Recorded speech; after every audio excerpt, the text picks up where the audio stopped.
أشرقت نفسي بنور من فؤادي. السلام علیکم ورحمۃ اللہ وبرکاتہ۔ ریڈیو HRDF میں آپ کا استقبال ہے۔ نبوت اسلام کے بنیادی اصولوں میں سے ایک ہے۔ انسان کو اپنے خالق کی مرضی کے مطابق زندگی گزارنی چاہیے۔ صحیح اور غلط کا فیصلہ انسان کی عقل یا منطق پر موقوف نہیں ہے، بلکہ صحیح اور غلط کا تعین اللہ تعالی خود کرتا ہے۔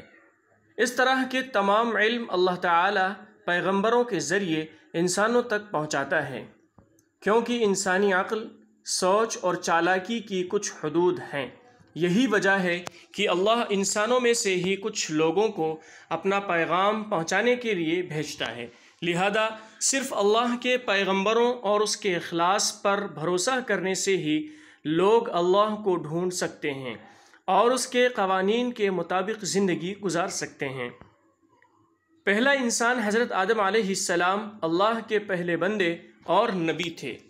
یہ اس بات کی نشاندہی کرتا ہے کہ انسانوں کو نبیوں کی کتنی ضرورت ہے۔ تمام زمانوں میں، تمام خطوں میں اور تمام اقوام میں انبیاء آئے ہیں۔ دنیا میں تقریباً 1,25,000 انبیاء آئے ہیں۔ کبھی ایسا بھی ہوا ہے کہ ایک ہی وقت میں مختلف حصوں میں نبی موجود ہیں۔ پیغمبر کا مشن جو کہ تاریخ سے پہلے کا ہے، پیغمبر انسانی تہذیب و تمدن کی ترقی کے لیے ایک اور ذریعہ ہے۔ انبیاء نے ثقافت کے ظہور اور بقا میں بنیادی کردار ادا کیا ہے۔ نبی محمد صلی اللہ علیہ وسلم نبیوں کے اس سلسلے کی آخری کڑی ہیں۔ رسول اللہ صلی اللہ علیہ وسلم کی اتباع کرنا زندگی میں کامیابی کی کنجی ہے اور یہ ایمان کی تکمیل ہے۔ قُلْ إِن كُنتُمْ تُحِبُّونَ اللَّهَ فَاتَّبِعُونِي يُحْبِبْكُمُ اللَّهُ وَيَغْفِرْ لَكُمْ ذُنُوبَكُمْ وَاللَّهُ غَفُورٌ رَحِيمٌ۔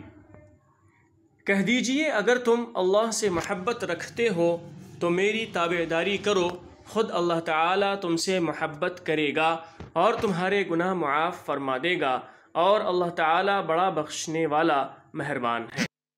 أشرقت نفسي بنور من فؤادي.